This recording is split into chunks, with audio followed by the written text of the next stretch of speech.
Good evening and welcome to Momentous Live, our Diamond Anniversary, episode 75. Diamond Jubilee. Our Diamond Jubilee. God, we're right up there with Queen Elizabeth now. Was it her Diamond? It was her Diamond Jubilee, right? Yeah, I think so. Yeah. Change our thumbnail art. Yeah. I didn't think of it. What you gonna do? Hi, I'm Tristan Jutra. Hi. Hi, I'm Tasia Custodi. Hi, I'm Gray Williams.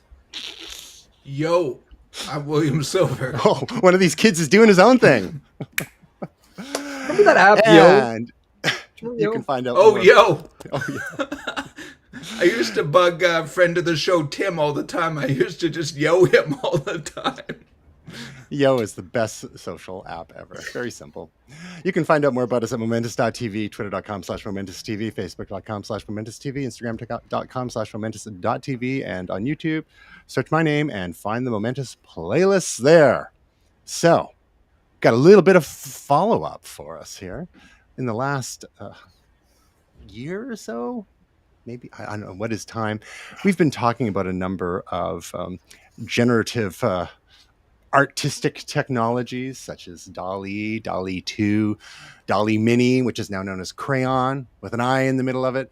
All sorts of tools to, help spark our imaginations, even create placeholders for potential artwork or even presentations or whatnot, or straight up, turn them into NFTs, whatever we want to do.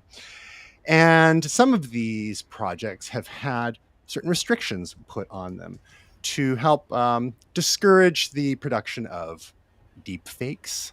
So they have restricted things like creating images of public figures. Some of them even prevent the creation of anything resembling a human being whatsoever. And we can see that by the nightmare fuel sort of results that some of them have produced, where they seem to have a bad time with people's faces. Well, the latest contender in this space is known as, where is it now? Stability AI. And they have a system called Stable Diffusion, which they have released to just over 1,000 researchers. So this is not available to the public yet, though you can apply if you have certain research credentials, and you can provide a link to your GitHub, et cetera, et cetera. You can generate 512 by 512 pixel images using text prompts, much like many of the other systems we've been talking about, with results that are somewhat comparable that we've seen with some of these other platforms. But again, the difference with this is where we start getting into the creation of human images, and particularly those of public figures. So the very photorealistic image of Barack Obama has been created, and a number of celebrities, and some real, some from mythical, some from the past, some from the future. And we've got Boris Johnson doing things like some of the prompts here. Boris Johnson wielding various weapons. Pretty sure he's not human. I don't know. One of them wielding with that weapon looks like he's got like one of them yard-long hot dogs from Vancouver Canadians baseball game. Another one looks like an extended straight razor. Another one a tiny oar. All sorts of strange things. But you can see in the faces, such as they are, like a lot better than some of the other projects that do human faces, and now particularly public figures. So let's start with Tasia, you on this. How do you feel about a system like this, where they've removed some of the restrictions, kind of damming the torpedoes and saying, hey, make whatever you want, and if there's risk of deep fakes happening from it, in this very early stage for this particular project, it is what it is. This is like the free market of AI generated images. What are your thoughts on this? Is this fine? Is it dangerous? How do you feel? It's dangerous and irresponsible, and it scares me because it's really like, at the end of the day, do you even have like autonomy over your own self or image? Because if somebody can just create a deep fake of that, not to mention the whole purpose of like deep fakes and like misinformation and all that kind of stuff anyway, but like, it's just really freaky to me that people can do this and then, make an image of you holding whatever you want. or beating on a child or like whatever the thing is, and then can create, the wrong people could create a whole campaign around that. They could create images that are like fake news images, of war or whatever. So it's just weird. I don't like it. There Don't we are have rules? there are a number of rules. and there are a number of restrictions that they have, banning certain types of sexual material and certain violent imagery, things like personally identifying information like social security numbers, social insurance numbers, and the like. But other than that, we can have the what's this, the boy with the gold earring, vaguely looking like Mark Zuckerberg here.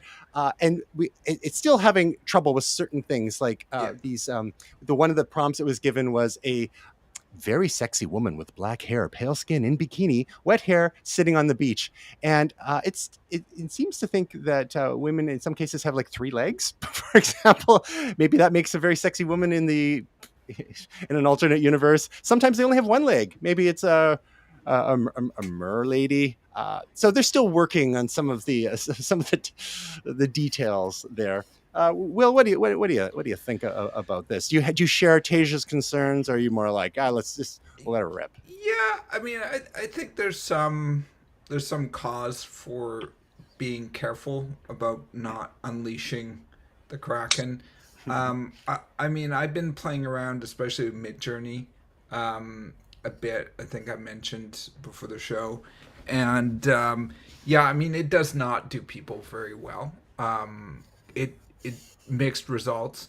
I'm actually using an image that I generated, or a friend of mine generated from Midjourney, for a looper graphic, and I've had to alter it tremendously. I mean, basically, it's this figure in like a sort of cyberpunk background, and like basically like his hands are just like shredded meat, like it's just big globs of shredded meat. And so I had to take out the arms, I had to redo the torso. The legs are fine, the feet look like shredded meat. It's just, to be fair, it's pulled pork. You put that in the description, right? Yeah. With pulled pork hands. Yeah, pulled pork hands. So I mean, like, it gets there. It does the city very well. It's got a very, I mean, I'll show you guys the before and after when I release the looper. But if you're interested, I bring the 2 images on the show.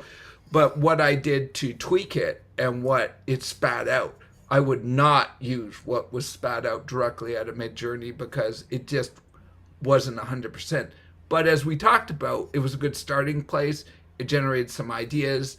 I have some Photoshop and art skills. And I was like, hey, I like the background, but the shredded meat hands have to go. So, that's where we're at with the technology. I mean, those ones look pretty good in terms of realistic people. But again, the ones that are generally like the DALL-E that's available to the public and stuff are not as powerful as some of the ones that people are using for research, like for free. Okay. So that the one that we were just looking at, like, that's pretty impressive. Like the Barack Obama and some of the other images. But yeah, a lot of the things that get spat out of Midjourney are not that great. I don't know if you guys watched John Oliver.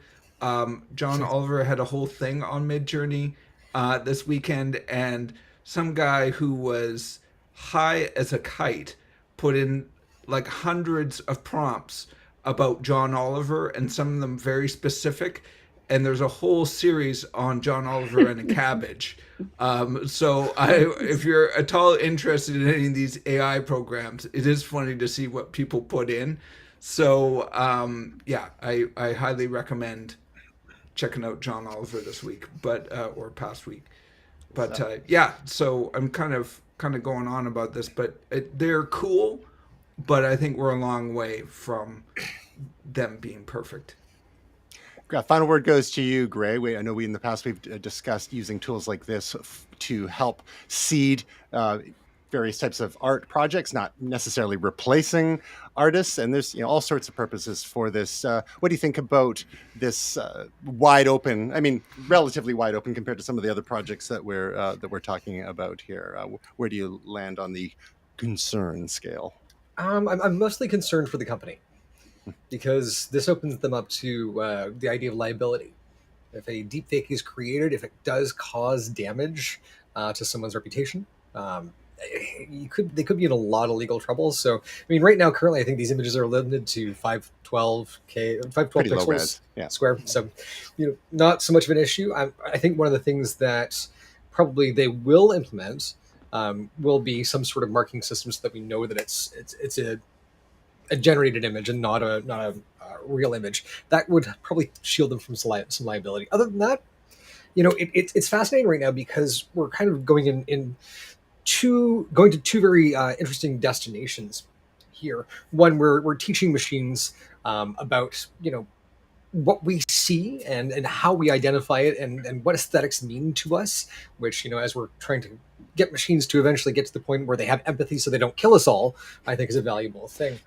The other thing as well, though, is I think we're actually starting to train people that what you see on the internet probably, if it hasn't come from a verified source, probably is not real.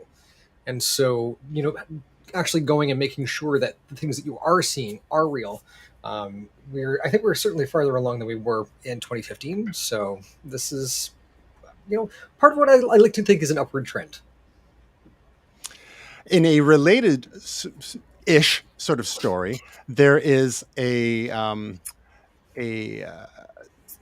danger of or a recent threat of these deepfake video calls coming through, whereby people are donning the faces of other people and then trying to, scam people and the like. And there's just a quick tip that we're going to include because we've been subjected to phone scams and email scam, phishing scams, and the like for a long time now. And there is this whole deepfake video call thing, which is so new to me, but there is a quick and dirty tip that you can use if you ever receive a video call from someone who's like, and especially if they're asking for help or money or something like that, and if some of you may have seen, I think it's last year, and I think we even talked about it on the show, hence the follow-up nature of this story.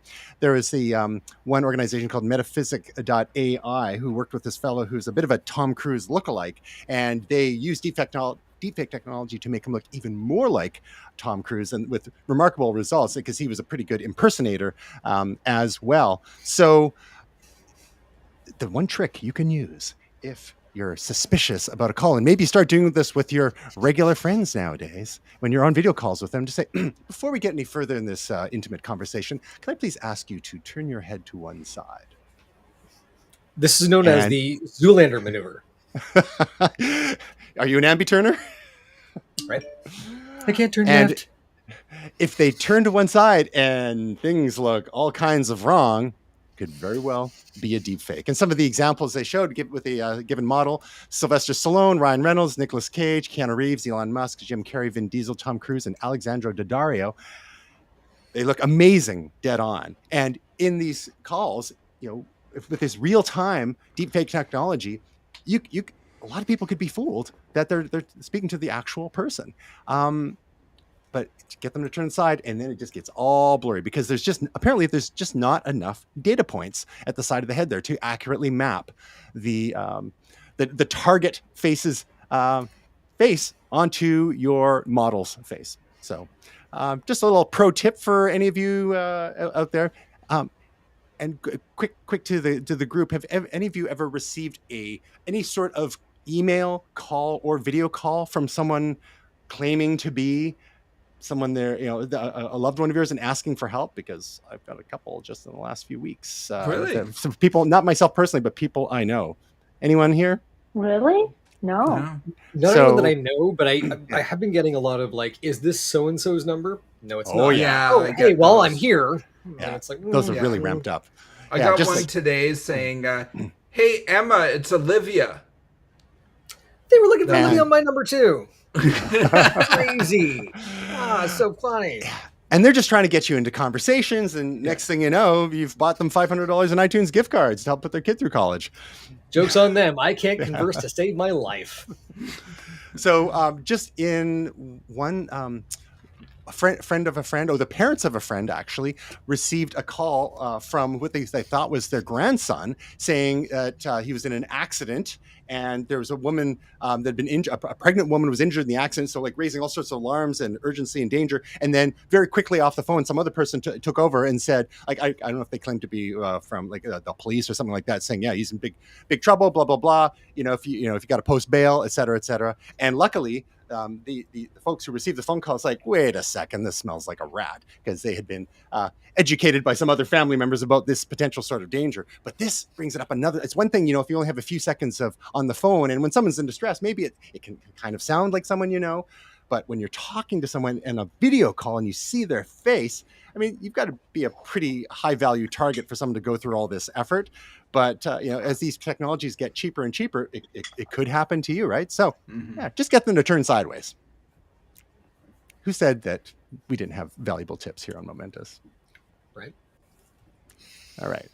Moving right along. A little bit of gadget news for us. A few weeks ago, we talked about, what's that big one? Is it the Steam Deck, right? That's that monster handheld game console. Well, now we've got something called the Ayah Neo Air Lite, which there was an Indiegogo campaign for, and it is a full-on Windows gaming PC handheld, and it's when volume-wise, I think it's about half the size of the Steam Deck. So it's a little less expensive, decent specs, and a bit more accessible, and especially for those with smaller hands. Will, having been a gaming enthusiast for years and years, in some of which included mobile gaming, how do you, if someone said, okay, you can have this or you can have the Steam Deck for your life and practicality and mobility and all that, which way would you lean on this? It's really a tough one. I mean, I like the idea of this. I think one of the problems I always have with mobile gaming is that it's not just about putting thousands of super powerful games in your hand. It's about games that are crafted for the mobile experience or the portable experience. That's one way where iOS games are well suited. Even a lot of Nintendo games in the past, and Switch or DS games have been mobile first, or at least had a strong mobile focus. So, I mean, the idea of just putting a PC in your hand, it's hardware's cool, but show me the games is where I'm always coming from, because really games are what win systems, and what games are available that utilize the platform the best. Gray, how about you? Honestly, an awesome little system. I don't really have a need for one right now. I know they're having some difficulty getting Destiny 2 to work properly with the Steam Deck. My friend what Jeff about Griffiths Crisis? Actually, doesn't run Crisis. My friend Jeff Griffiths actually just got one, and I had a chance to get my hands on it, the Steam Deck that is, and yes, awesome. It's great. Yeah. And so this idea here of having PC gaming that is untethered, and just delightfully portable, I think is wonderful. It also does really kind of level the playing field a little bit with consoles. Being able to have this type of experience, and this looks like a phenomenal piece of hardware, and the price is great. So, not on my buying list, but I imagine if you've got a gamer in the family who is looking to get a little bit more portable and likes their indie games, this thing's great. If they like mainstream games, obviously great as well, but just that play time when you get into the heavier hitters, just it kind of shrinks down pretty quick. So, yeah. Tasia, what would it take to compel you to add a dedicated gaming device to your arsenal of gadgets? A lot of money. We can raise the price, and then you can pay a lot of money. How about that? No, I just, after I stare at a screen all day, like editing and stuff, I don't want to. It's bad enough with my phone, so I don't need something else to stare at. Fair enough. Well, we won't put you on the spot more than necessary on this, except for, what's your favorite game on your phone when you do you decide to like kill a little time when you're waiting at the airport or what have you. Are there any casual games that you enjoy? I have Bubble Shooter on my phone for when I'm stuck in an airplane and like have no Wi-Fi or I finished all the shows I downloaded. That's it. I'm really not. I'm just You not into games. Yeah, you raise a really good point, and things you can do when you don't have Wi-Fi or some other kind of data connection. I ran out of data recently because we were doing a lot of traveling, and it was like shutting off cellular data on so many things. It's like, what can I do? I don't want to like just go around and use extra data and pay for it. It's like, oh, okay, we'll play a game. Mini Metro is one of my go-tos on iOS. So speaking of gaming, why game on a handheld device when you could game on your John Deere tractor? So at DEF CON, which is a regular hackers convention, some brainiacs managed to do just that. Now, I'm going to throw to you, Gray, on this issue, because this is all kind of tied up with jailbreaking, right to repair, all this sort of stuff. And this is just kind of an example of what you can do once you've jailbroken hardware that has, the software that on hardware that has kind of been crafted to keep the owners of said tractors from doing too much to do repairs on their own devices. This has been a source of contention in the right to repair movement. Can you give us like the high level of this issue and what is this Doom demonstration actually proving to us? For sure. So this basically follows the same philosophy that McDonald's has with their ice cream machines. Essentially, you buy this machine and it comes with a service contract. And John Deere has had this idea that farmers for time immemorial have been able to repair their tractors, and so they see that as counterintuitive to their world domination plans. Basically, the idea here is they're locking people out of the ability to repair these devices. And this is actually where, your cell phone and a tractor have something in common, which is if you own a cell phone and want to repair it, you now have more rights than you used to because of things like this happening. Apple has famously started to release parts to end users. They have to be serial matched to your phone, but you can buy the bits to your phone if you have to repair it, and you can repair it yourself. A lot of it's very time and labor intensive, but you can. So for anyone out there that owns a John Deere tractor and you're wanting to repair your device, hackers have come along and helped do this with a jailbreak that essentially has unlocked the system on the John Deere display, which does a couple of things. Basically, it gives users access to be able to get rid of a lot of these protections, so you can get into the system and actually perhaps replace it with a non-John Deere authorized part, which, if you're out of warranty, probably doesn't matter that much anyway. John Deere will tell you, up and down, well, we can only guarantee the quality of our parts. Yeah, but you're going to charge me half the price of the tractor for that thing anyway, so why don't I just try this over here from this reliable dealer? So anytime we see Doom running on something, it means that essentially hackers have had their way. Yes, they've gone in and they've gone full John Romero on this system and made it into the open and friendly system that it should be. Thank you for coming to my TED Talk. Exactly right. Tasia, thoughts on right to repair in general? Like, are these activists, getting a little ahead of their skis? I mean, do you feel that they could actually end up doing more harm than good? Especially, there's things like Gray mentioned, the whole warranty issue. If you do stuff like this under warranty, should a company have a right to deny you warranty service because you've been tinkering a little too much? Then we get into the whole issue of being able to doing certain repairs without violating the warranty, whether it's on your smartphone, your laptop, or your tractor.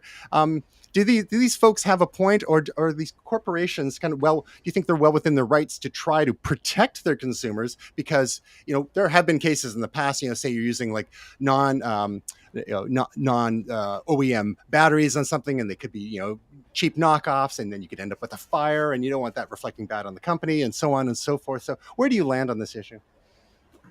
The companies are well within their right, even just from a business perspective, because I cannot imagine saying, "Oh, I'll honor warranty on something that you screwed around with." And you added whatever software or hardware or whatever it is that then like I have to fix on my dime. Oh, agreed. So, you know what I mean? Like there's just no, to me, it's not really that gray of an area. I guess they could say, because even if you're talking about parts, it gets confusing because it's like you could still put a proper part in incorrectly. And whose fault is that? It's yours. It's not the company's fault. Like they didn't give you the defective product. So I think they're well within their rights. I know this may not be 100% the same thing. My car, it's a BMW, and my father-in-law helped me fix the back window. Now, because we don't have the computer to hook into my BMW system, I get an alert every time I turn on my car that something has been violated in the rear window. So, yeah, and I just live with it. I'm like, ignore, because, you know, he was sort of like, yeah, I can fix your car because he can fix cars. But he couldn't turn off the BMW, like, you're not an authorized dealer, even though it's just like, was like a cable in the back window, and he just opened up the panel and put a new one in. So, very quickly, round robin. One of the things in this story is that they had modified the version of Doom. Instead of having a guy and you see his hands and gun, it's basically riding a tractor around. What kind of mod would you want to see in Doom? What would you kind of weapon or vehicle do you want to see in Doom, especially if it's tied in to some kind of hardware? We've seen like there's driving games you can download and install on Teslas, for example, and you get to drive a little Tesla around. And Tasia, being our momentous gaming correspondent extraordinaire, what kind of weapon do you want, or what do you want to drive around to mow people down with? I don't like weapony things, so what I'm gonna say is I want like a vortex shield that I can just like bubble around me and like travel freely, but not be injured / not injure anyone else unless they come in my way. Fair enough. The budget version of that could be bubble wrap. That's doable. No, like it's gonna be really cool. It's gonna be really cool. Okay. It's gonna cost a lot of money. I'm into it. But it's serene. Maybe it's also like soundproof. It's like a nice little, I can just listen to Taylor Swift in there and like relax. Oh no, there's copyright issues. The craziness no that's going on around me. So you're crossing other, the and app I'm just Calm with Doom. Oh, Doom Calm. Yes. Doom Calm. Exactly. Gray, how about you real quick? I'd like to see Bernie Sanders as the hero, and with a bill that he's trying to get through Congress. Okay. I think that as the weapon would be just a very But is he in his winter coat and scarf and gloves sitting on a chair I love that. outside with his bill? These would be upgrades that you would find throughout the game. Oh. So, Or in-app purchases if you want to like shortcut the system. that's very on Bernie. Fair. True. Yeah, that tracks. Will, what about you? You kind of put me on the spot. The best thing I can think of is I've always loved to drive around in the Mystery Machine from Scooby-Doo. Nice. So that's a big sort of I guess bucket item. Yeah. You and those meddling kids. Yeah, me and those meddling kids. I was a big fan of Scooby-Doo as a kid. And yeah, I don't know in terms of weapons. I can't really think of one off the top of my head, but there's all those great like heat-seeking missiles that go all over the place, magnetic missiles and stuff like that. I love all that kind of stuff in fantasy first-person shooter games. May not be totally original, but compared to what they were doing for with the John Deere tractor situation here, but one of my favorite games on the Commodore 64 growing up is a game where you actually mowed lawns. I did a lot of lawn mowing as a child, so why wouldn't I want to do it on a computer as well? So there could be a Doom mod where you maybe push a lawnmower around and you're killing two I was going to say, killing two what's with one stone. What are the enemies in Doom actually called? But you're mowing the grass, and yeah. So Killing two monsters. It could be a ride-on more. That could be the extra upgrade there. So we'll have to get the DEF CON geeks, the hackers there, to work on all our mods. But speaking of DEF, we've got some good news here. Supposedly, and I'll say what supposedly in a moment. We got some new glasses for the deaf and hard of hearing that display subtitles when people speak. Now, this is similar to some of the tech we've been looking at from Google and others over the last year or so here on Momentous Live, where you will have real-time translation. We, in some cases, with Google Translate, we saw a demo from Google earlier this year with a woman and her mother being able to speak more easily from English to Mandarin and back again. But this is just straight up whatever, a single language, but being able to transcribe into subtitles on the inside of the glasses. And there's a British startup called XRAI Glass, which has developed these glasses, which are at this point, big and sort of bulky. I tried to find a working video or a video where it shows these glasses actually working, and could only really find sort of a promo video and a reaction video, which were kind of interesting and dramatic here. But all these news articles I found, it's a really compelling story, and we're all and Momentous here. We love stories that of companies that seem to be, solving a problem, making money, but solving real world problems, especially for people who've maybe been underserved in the past. But all the news stories I could find were all just kind of seem to be citing this one press release from the company itself. So TBD on how real this is, how far along in development this is, how close to being in the actual market. But Gray, you've had some experience with the deaf and hard of hearing community here, and I know that there's some philosophical issues regarding technologies like this, because for some, they consider their native language to be ASL, and to have things translated from English to English subtitles is maybe not what they're really looking for. But on the other hand, it does kind of open things up a bit, especially for those who aren't able to sign. Now, this is a UK company, so instead of ASL, it's BSL, their British Sign Language. What's your take on that from your experience with this community? Looking at this is, I think, for folks who perhaps don't have an interpreter available for them at a given time.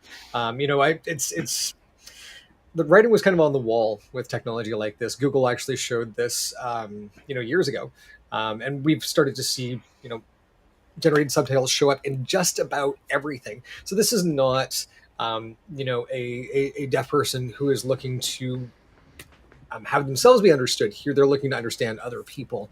So I don't know that necessarily takes away from ASL or BSL. I'm sure, there are going to be people in that community who are just going to be up in arms about it. But looking at this recently, this actually isn't just for the deaf and hard of hearing. I don't know if you've had any trouble in the last 2 years when somebody's had a mask before their mouth and they don't understand. And I didn't realize how much I rely not just on expression, but also lip movements and being able to catch those nuances. If this thing can do that, I would buy a set right away, because I have spent so many uncomfortable moments in the last 2 years saying, one more time, again, yes, third time's a charm. Guess it wasn't. One more time? It's just, super awkward. So, realistically speaking, deaf culture is going to continue, because we're going to continue to have deaf people around unless there is some sort of worldwide plot to get cochlear implants or genetic changes. So I don't see this as a threat to deaf culture. But I do see it as a tool that the deaf and hard of hearing can use to make their lives better. The only folks who might have a bit of trouble with it would be your interpreters, who I think have seen the writing on the wall for quite some time. Now, it looks like, according to their website, that this device is for sale. And a note, it's only available currently for Android phones. And they have a full compatibility list for various countries and where you can buy the devices. I'm looking forward to seeing some more real-world reviews from YouTubers and the like. Tasia, if you... Gray mentioned that this isn't just for the deaf and hard of hearing. How streamlined a device would you need to want to wear some kind of augmented reality glasses like this, in day to day, to even do things like help us understand people that are wearing masks, or some of the translation features that we saw from Google previously. It doesn't need to be straight up be like a regular pair of glasses. Are you willing to tolerate a little bit of bulk, like in the case of these ones?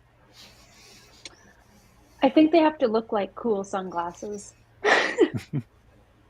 or something that you want to wear, which like how many years ago now were like Google glasses? Like I can't even remember now. Like 11, it's I think. So long ago, and the world was just not ready for it, and everyone thought, well, and now it's like, yeah, duh. But I think a bigger issue than that is like there are some other implications when even when we talk about like any wearable technology and the distracted driving or walking or whatever. So I think a lot of this has really good use cases, and I like the idea of these things, but then I think about actual real world implications and distractions. And like also I wish we could find an example, because I would like to know how far out the text is projected, because a lot of people have issues where you can't see close, you're farsighted or whatever. So like, or you know what I mean? Like there's other issues that, if you're scanning text or reading text on the screen, like it would just be really interesting to see like what that projection looks like. Gotcha. You know How what about, I mean? yeah. And it's one of those things where there's certain tech type people who maybe are willing to, wear something that looks a little more geeky, but if you want things to penetrate the mainstream, it's got to look like a regular pair of glasses. And I think that's what a lot of people are waiting for Apple to do something here, right? I mean, that's the old thing. Apple waits and sees, develops a lot of stuff, doesn't talk about it for years and years and years, and then boom, they've got something. Of course, Facebook had their Ray-Ban Stories glasses, which are limited in functionality. They've got built-in cameras. They're not doing any heads-up displays or anything like that, as far as I know. So there's kind of these different interpretations of these sorts of devices, and remains to be seen what the killer app is going to be, but this is definitely something that is promising for sure. Will, what kind of feature would you like to see in some kind of an augmented reality glasses? These sort of translations, like if you're traveling, or if you're hard of hearing, because they with the one thing about accessibility is that it doesn't really hurt anybody and it helps everyone. And sometimes we have temporary issues where we need a little bit of help. Are there any sort of other features like navigation? You want to be able to read movie reviews when you're driving around, like watch videos, like have your own whole little world that only you can see while you're wearing your Joe Cool glasses. What are you looking for in a pair of AR glasses? Sure, all of that. Yeah. No, I mean I like the idea of a HUD. Heads up display. Yeah. So like with the time or where I'm going, or like a small square where it shows me like a map, like how to get to my location or something like that. That's like voice activated. Show me how to get to the nearest McDonald's. That kind of thing. I guess watching TV and stuff, but I mean, to be honest, I like the idea of just a heads-up display, like telling me current stats, or if I got an email or something like that, so I don't have to look at another device as I'm walking. I'm like, okay, I got an email, that kind of thing. I nothing too crazy. Carrot Weather can like have a little display. Hey, dum-dum, it's about to rain. I bet you forgot your umbrella again. Yeah. If you like sassy weather apps, try Carrot Weather. I'm sure they would have something for any AR glasses coming from Apple or Google or what have you. Now, moving on to an organization who has aspirations not only in augmented reality, virtual reality, metaverse, and whatnot, something a little bit more pedestrian from Meta comes the ability to easily cross-post reels from Instagram to Facebook. So to refresh people, Instagram Reels were Instagram's response to TikTok, which people love that snackable content, as we've been calling it for the last decade. And TikTok is the epitome of snackable content, where you can just, the algorithm can deliver up stuff to you that it thinks you're going to like. And TikTok's now crossed 1 billion users.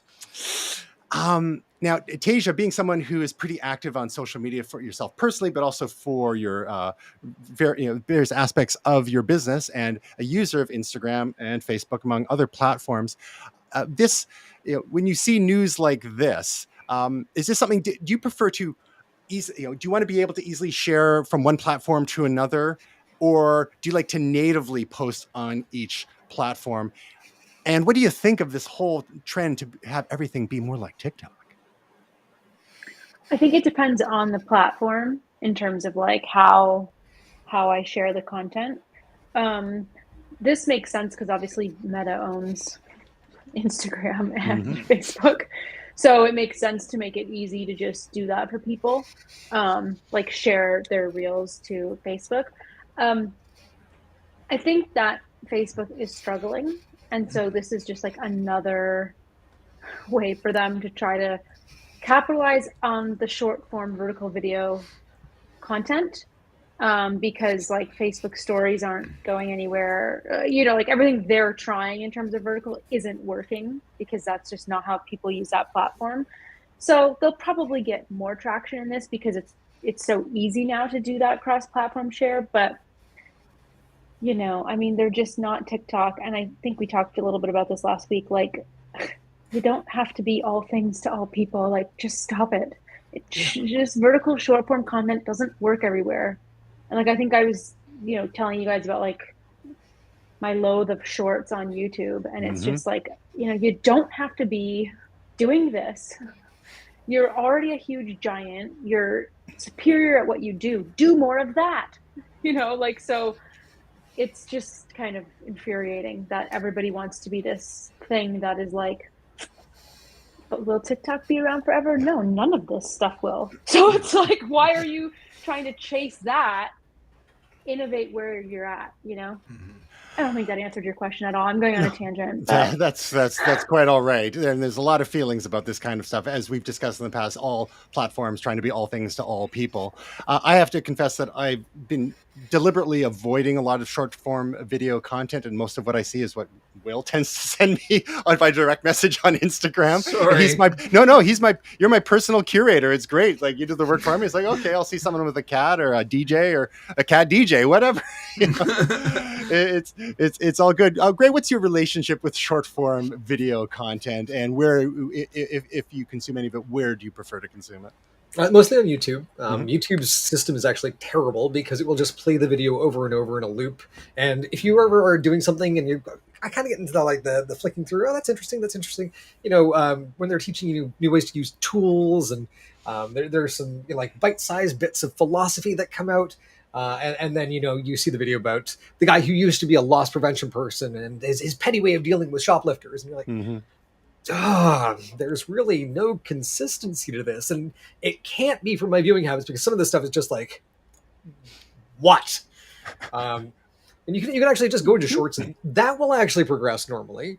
But if you click on the shorts on the page, it for some reason just gets into this weird loop where it just plays the same one over and over until you fast forward to the next one, which is just a terrible interface, and I hate it and I want it to die. I have actually found myself getting caught the odd time that I get into Facebook and I see a video there that one of my friends has posted, and then suddenly it's doing the real, and I'm like, which app am I in again? Oh, I have to go. And we'll like log out on the spot. There is some good content out there, right? There are some folks out there who have figured out how to really clip the vowels out of sentences and get to the point way faster. I'm watching a lot of these, I think, AI generated videos that are reviewing camping things and stuff like that.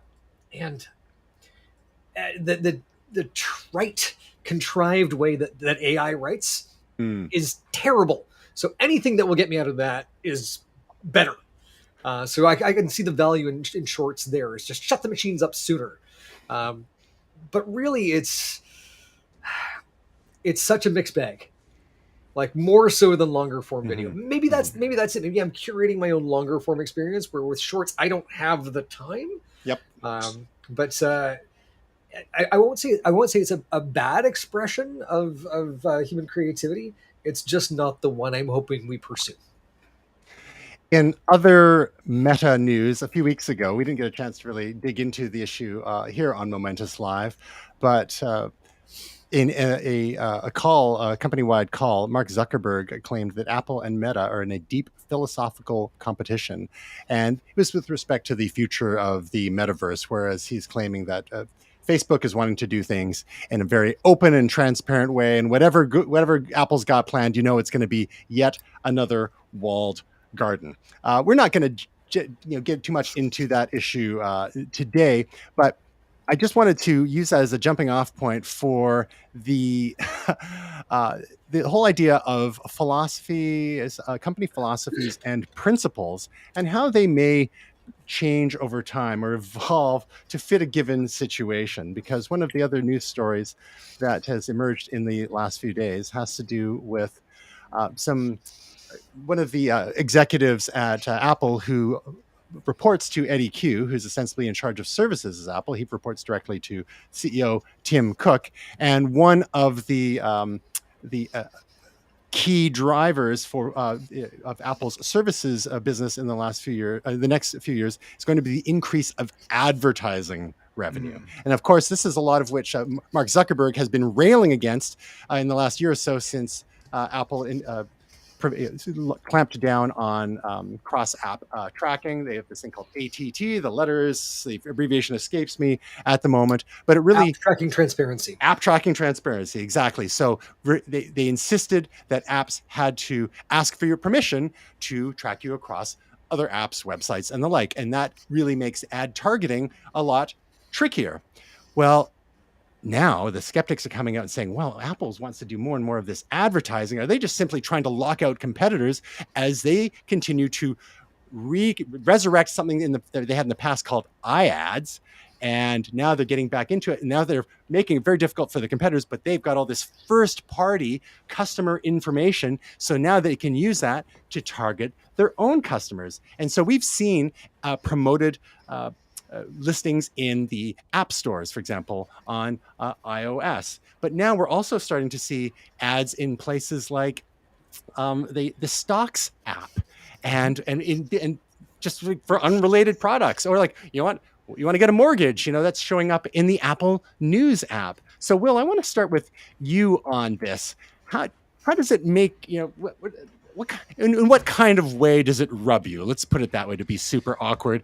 When you've paid good premium the Apple tax for your iPhone, your iPad, your Mac, sometimes more than the comparable Windows or Android device for, similar comparable functionality, the whole Apple ecosystem. But now they're going to throw ads in your face. What are your feelings about that? Yeah, I mean, I think the obvious thing is I don't love it. I mean, I get it. There's a revenue stream here. But I think ultimately, like a lot of these things, where you're jeopardizing the experience. You can look at numbers, and numbers tell a story, but they don't tell the whole story. And it's at the end of the day, are you undermining your brand? So, as a company, I think it's probably the wrong play long term. In the short term, they're probably going to make gazillions of dollars. But what is the damage that it does to this kind of reputation or people's experience? I'm a big guy on experience, partly on what I do for a living, and I think it's always wiser to choose experience over numbers, because that's what helps brands, websites really become powerful, is the experience. And that's some of what Apple was built on. And I know they've had advertising in the past, but I think, it also depends. We shouldn't get too far ahead here. It depends on what it actually ends up being. But I think in general that they should really tread lightly in this space. Deja, being someone who straddles the Apple and Google ecosystems, especially as you get more and more demo devices from Google, and there's a certain type of Apple user, and I'm probably guilty of this to a certain extent, where you'd ask people like, well, why, if people say, well, why do you use an Apple device? And I would say, well, why would you want to use a device with an operating system made by an advertising company? Well, joke's on us. Is Apple turning into an advertising company now? So Tasha, is this like, are you kind of like sitting back and going, so, I told you guys one way or the other, Apple's not that better than Google in the long run here. So it's money talks and so on. What does this do to your impression of Apple as a corporate player here, and balancing that with, as Will mentions, the need for revenue growth and but also user experience? I just think at the base of it, like you just hit on with user experience, we are so inundated all the time with ads. Like sometimes I just feel like, like half the time I don't even know what I'm scrolling through on any given app or wherever I am. You know what I mean? Because it's like, is this someone I follow? Oh no, it's an ad. Like, and it's just this dulled experience to begin with. Instagram is a key villain there, I would have to say. Yeah. Big time. Big time. And it's like, it really takes away from, what Apple has done, and what they do is, yes, they build really good product, but they excel at, user experience and having intuitive haptics, if you will. And I just feel like this is something that's really going to take away from that user experience on the device. And, I get it. They need to make money. But to me, it's like, do these ads work for you guys anyway? Like all these ads we're seeing all the time on our phones. Like, have we ever been like, I must stop what I'm doing? And like I think I can count on one hand when I've been in an app and gone, oh, that's a cute shirt. Or like something's come up and I'm, But like, honestly, I've never purchased anything from an ad. I've never, very rare that I even click through. So it's just bizarre. One other example, I totally agree with everything Tasha said. Just bringing it to website stuff for a sec, just to give another reference about user experience. So there's a big argument, like in the web design community, about those pop-up ads. Like when you come into a website and they pop up, and there are people who believe in it will tell you, but Will, you don't understand. The numbers don't lie. They get so many clicks. Yes, because you're forcing people to. And what's the user experience? The X. They don't want it. Of course they have to click on something, and maybe they click on what you want them to by accident or because you've confused them. But it's not a good user experience. A lot of people who go through those are peed off at the website. So, I mean, this is where numbers don't always tell what the big story is, which is give the people what they want and don't pee them off. You're almost violating a little bit of the contract of which people bought into, right? Like, I'm using this product, I want a good experience. And if you're chucking this up for your own benefit, you're negating that a bit. You're damaging that relationship. So I just see it as like, of course, if you're looking at, to quote Obi-Wan, from a certain point of view, yes, pop-up ads work. They're great, but what does your audience actually feel about that? Famous Obi-Wan Kenobi quote right there. Pop-up ads work. Hello there. So there, one could argue that there's a difference between Apple promoting its own services like Apple TV Plus, Apple Arcade, iCloud Plus, and the like, versus third-party ads that are, targeted to Apple users on these expensive devices, where Apple has the privilege of accessing this information, this data on its users, and they claim that, well, it's still privacy protective because they're not sharing any of that data with third parties. Gray, to wrap up this story, are you buying it? Yeah, I am. And B, if you, even if you are buying it, if you could talk to Tim Cook and Eddie Q right now about going down this advertising route, given what we've come to expect of Apple so far, what would be your advice for them? I think they've already taken the advice, and that is Apple's services right now currently have a pay gate in front of most of them. Spotify famously has their ad-supported platform.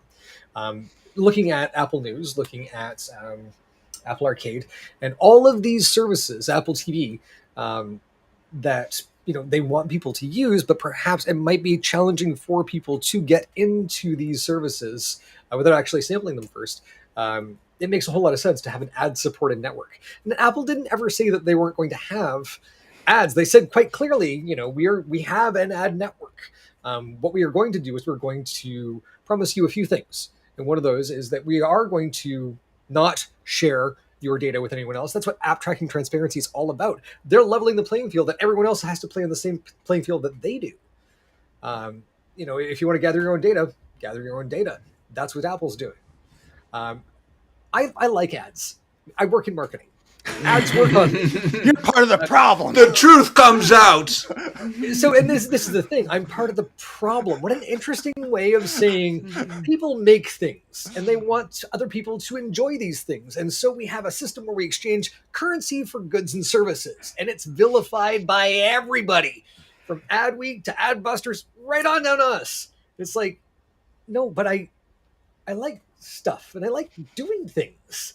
And so I will exchange my currency for, these goods and services, but I want to know the things that I think I would like. And, in the past, the way that Google has followed me around, and a few others have followed me around, it's felt creepy because the retargeting was designed to break down any sort of rational thought that I had towards something until I was a pile of mush just handing over my credit card.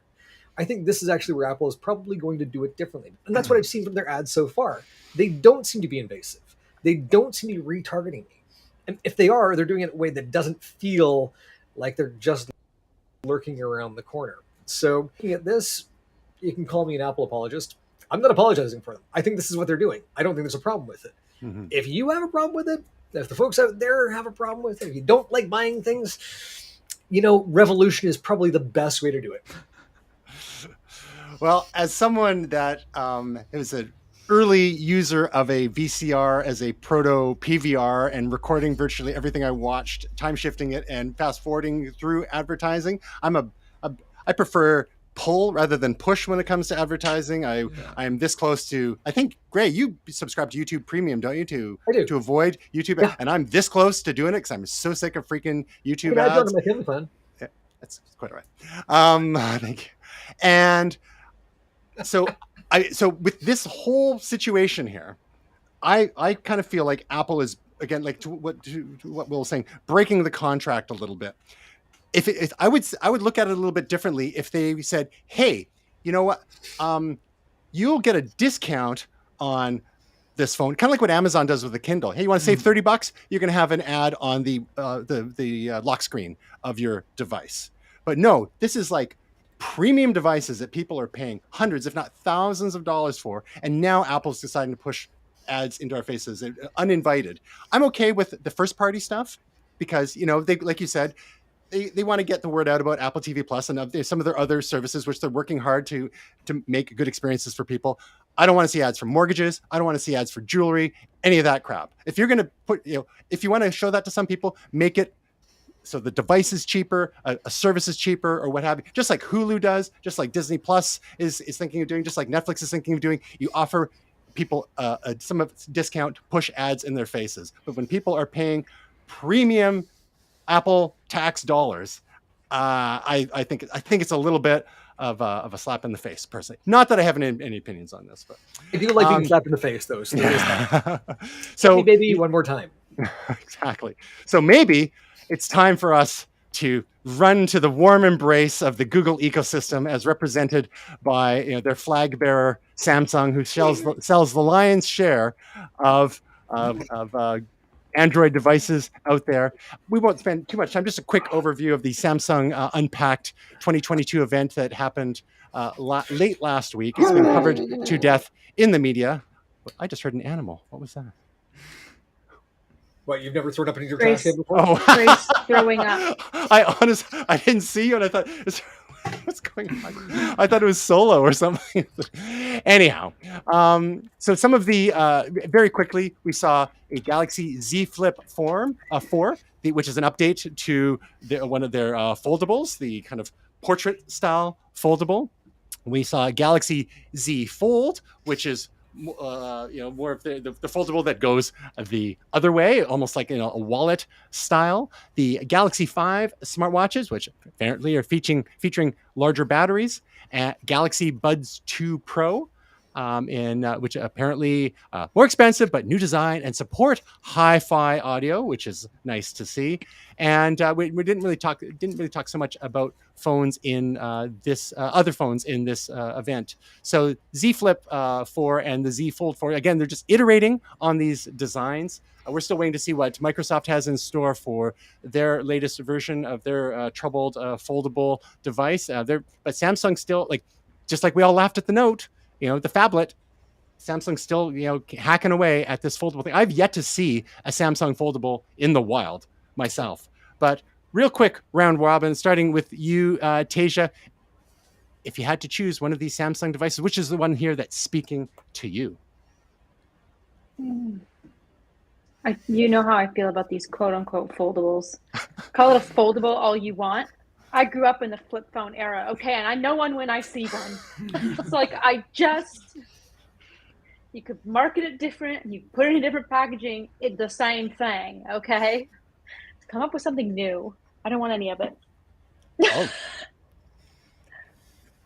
Full stop. Okay, Will. Full stop, okay? I guess, but you can't quickly, make me.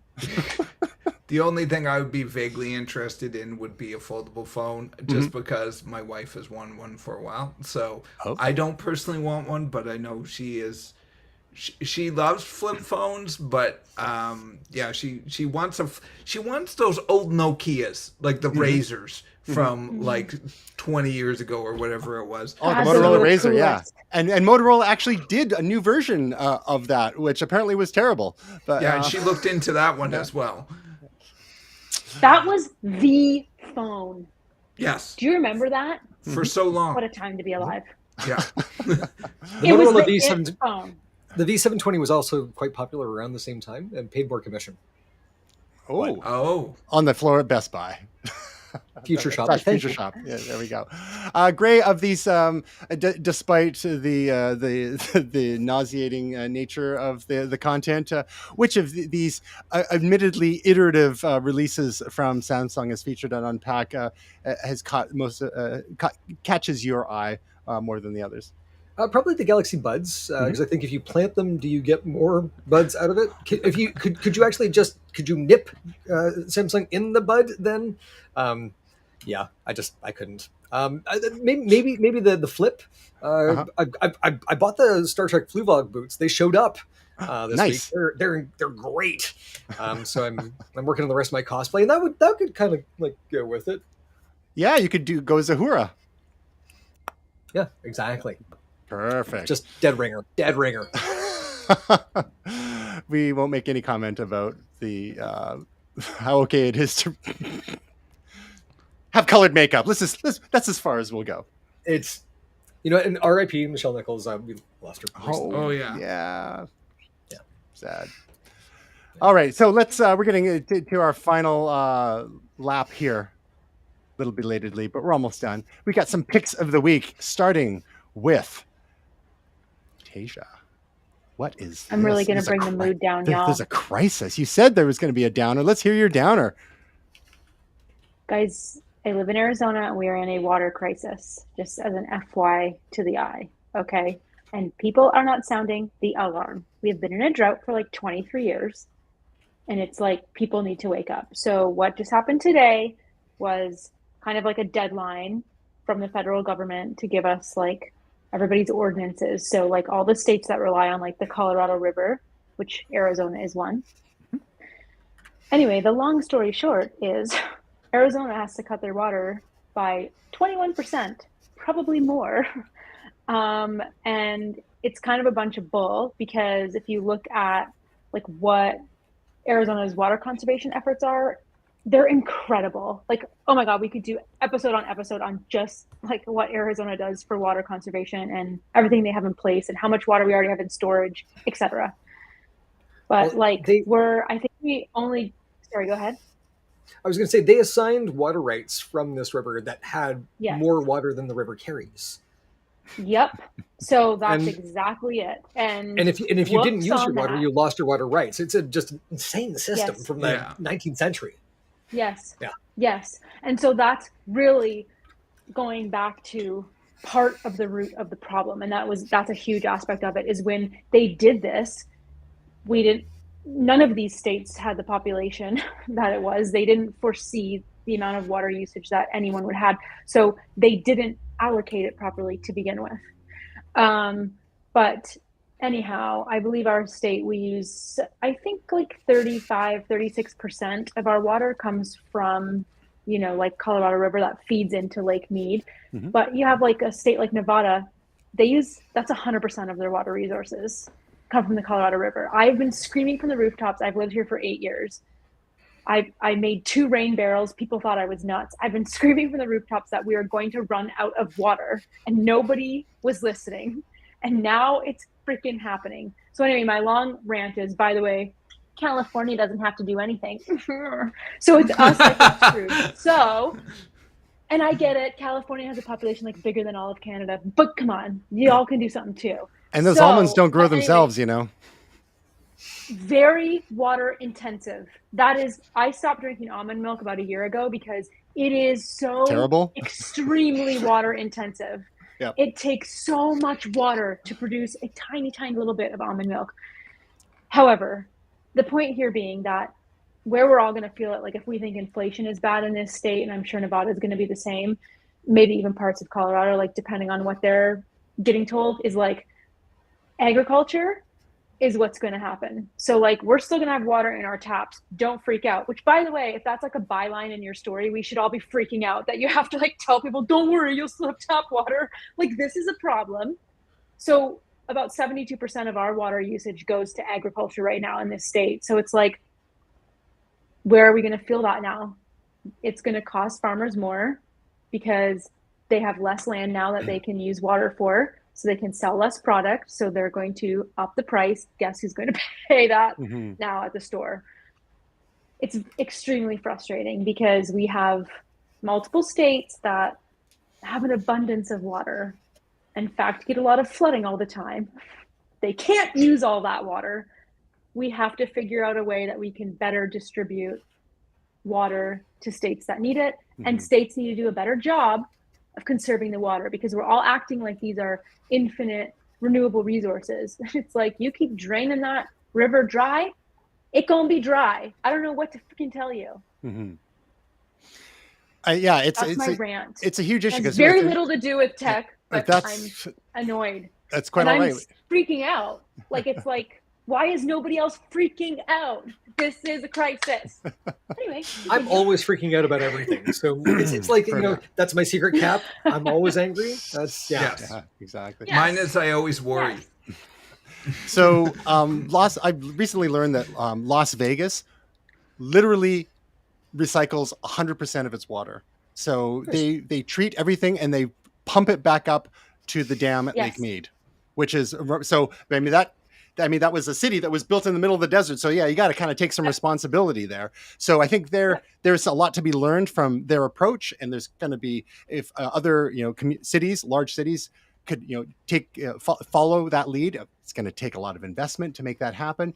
There could even be basic things at an individual household level, like capturing or separating gray water from black water, for example. So whether it's rain barrels or stuff from your showers and kitchen sink and other sinks and whatnot, where some of that water could actually be reused for gardening purposes and whatnot. People doing things like removing ornamental lawns, which are a tremendous consumer of water, and figure out, because the more you can tighten up the demand a little, and it puts a bit of an ease on the supply. So I think it's one of those things where all these states that share the Colorado River are going to really need to amp up their efforts to share their best practices, both at a infrastructure level and on a education level for all of those who are using that resource on a day-to-day level. But part of the trouble with as humans, we don't like to feel like we're in, especially in the West, feel like we're being deprived. We don't like to feel like things are being rationed. Mm-hmm. So knowing how what human nature is like, especially, and what we've become accustomed to with our way of life, which is there's a lot of consumption. We consume a lot more than folks in most of the rest of the world. How, and it's hard to get people to change their behaviors. Okay, so bearing that in mind, what can we do to mitigate the impacts of those behaviors and nudge people towards things that they can do to help? Whether it's things like recycling that has been done successfully in some communities, and we can talk about the pros and cons of recycling, of course. But water capture, reuse, and all that is super, because like once you let it go, to the ocean, until such point as you're going to I'll start green lighting small scale nuclear reactors to do reverse osmosis to convert seawater into to potable drinking water, which is probably not going to happen because that would be California's job, being on the ocean there. And people are still averse to nuclear. And until such point as, fusion comes along. Anyway, it's a big issue. So that's your pick of the week. You're going to run out of water, and you're going to have to come back to us in Vancouver because we got lots of water. I'm going to have to come back to where it rains. Exactly. We literally live in a rainforest, except for when it's on fire. Can you guys ship some water, please? Because we're going to need it.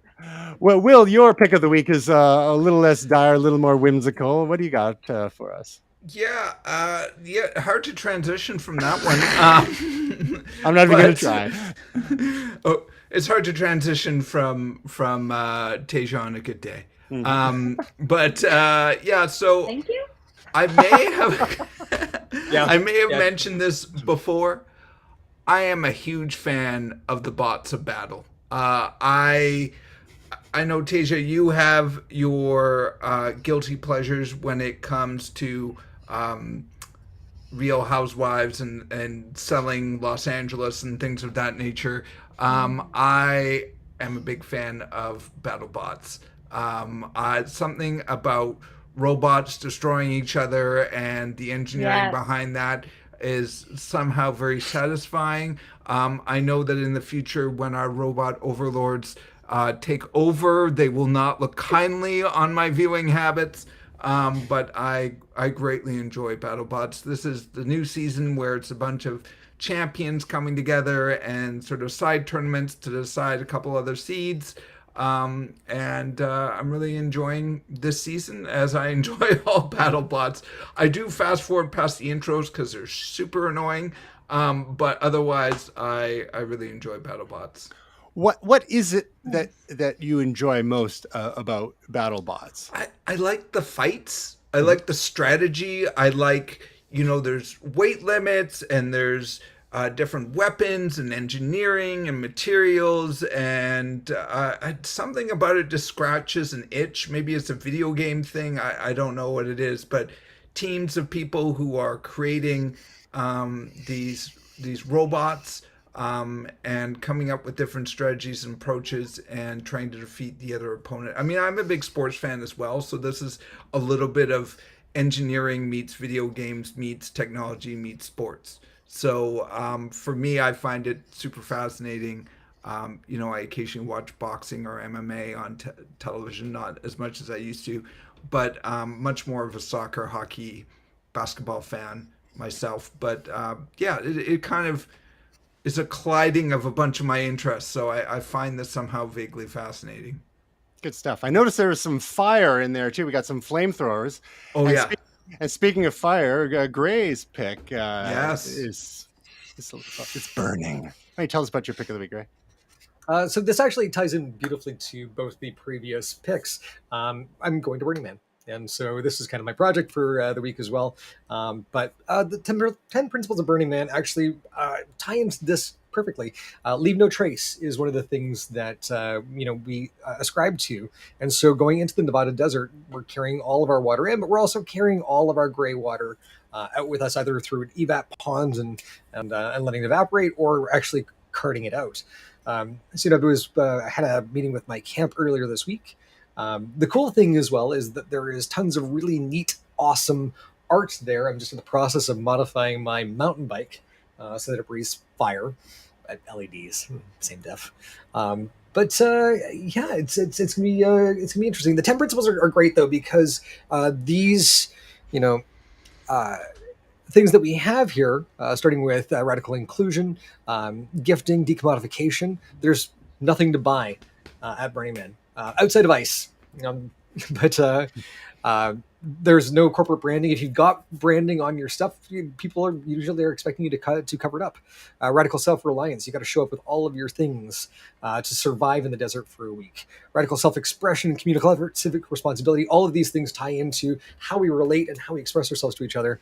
And then we've got participation and immediacy, which is like take part and put your phone down. So looking at stuff like this, we're talking about a water crisis wherein responsibility had been abdicated by people for over 100 years in how they were approaching those water rights. And it's disappointing. There are things here in how I've lived my life in the last 5 years that have really changed the way that I see the world. And so, I think it ties in there. And then we also have robots that try to kill each other. So there you go. At Burning Man, you've got killer robots? Oh, yeah. Don't you? My cat and my dog are the only robots that I possess. There's 70,000 people that are showing up in the desert, and we're building a city, which we will deconstruct in a week. And there's a lot of art. I think there were only 10,000 main sales tickets, which means everybody else is running a camp, creating art, bringing in experience. There is a 49-page food guide of people who are offering midnight poutine or miso soup or hot chocolate or cocktails or whatever else it is, and it's all gifted. That's pretty neat. Good stuff. That's cool.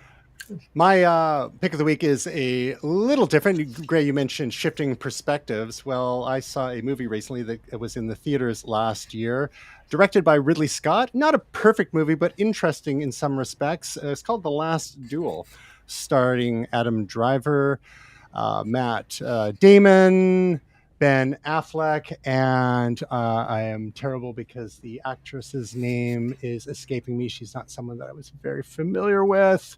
Maybe someone could bail me out here. Hang on. Castmate, Jodie Comer. And it kind of, it almost feels like a bit of a belated Me Too tale in a sense.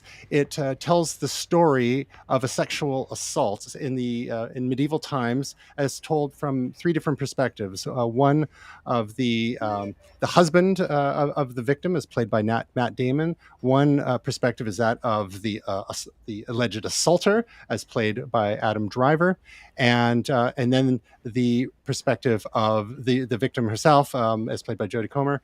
And I think it's skillfully done in the nuances between in the portrayals of from the various perspectives there. And you can understand how people kind of convince themselves that they're perfectly in the right. From whatever issue or situation. Like I said, it's not a perfect movie, but in a lot of ways, it's quite well done. It's beautifully shot. It's a very good job of world building and set in the Middle Ages, and all the trappings of that. The relationship with the local. Count, as played by Ben Affleck, the king, and this is set in France. The church has their role too, and not particularly helpful in this situation here. And this husband takes things all the way up to the king to make the case, saying that his wife had been assaulted. And I just think it's thought provoking. And it's not a real feel good movie, but I think it got overlooked at the Oscars, and compared to so much other stuff that gets nominated, I think that may have been a bit of an oversight. But and the acting was quite well done. Ben Affleck's role was smaller, but he was obviously loving. He was a little bit. It was kind of a bit of a flamboyant character, a bit of a libertine as the local count, and on more than one occasion, he was just insisting that Adam Driver take his pants off and join in the fun with him and all the others who joined him in his quarters. It was there was these moments of levity in this very serious and somewhat unnerving story. But that's my pick of the week. So There we go. So now, A medieval husband that stands up for his wife. There you go. Honor. Well, honor culture is a thing, right? So, projects. So, Gray, you mentioned that your pick of the week was also your project. If you have anything else to add there, you're good? I'm going to have a great time. I'm probably not going to be able to chat with you guys for the next 3 weeks, but we have Starlink down there, so maybe. Fingers crossed. Fingers crossed. But Will, what's your? So you've got some more beats again. You're well, this is a weird one. Okay. It's a bit of a strange project. So this is actually I did a loop for somebody else's project. Mm-hmm. They reached out to me and a few other people, and he's like, I have an idea. I'm a real big fan of Fast and Furious Tokyo Drift. I want to do a looper that remixes or takes audio cues from Fast and Furious Tokyo Drift. Now, I love Tokyo Drift, but it is probably the least successful and least known of the Fast and Furious movies. They tried to take a whole switch in the genre. They thought it was all about the cars, not about the actors. And we know it's actually all about Vin Diesel. Family. Oh, it is about family. So I did a loop on this one from the Teriyaki Boys, and honestly, I have this song stuck in my head constantly. I'll just be walking around and go Tokyo because that's like the sample that I use over and over again, and my wife's like, why do you keep saying Tokyo? So check it out. It's definitely a bit of a different one. I can't say it's my best loop effort, but it's always a good challenge to take on a project where you're outside your comfort zone. Stretch a little bit. Good stuff. Yeah. Tokyo. Tasia, you've got your streak is alive. You got another video for us this week. What's it about? Does she ever? This one was Google Keep for mobile. So I basically am just laying out like what I think are some of the best Google Keep tips for mobile. What is Google Keep for those maybe not familiar with it? Oh, it's like a little note-taking app that's in the Google ecosystem, of course.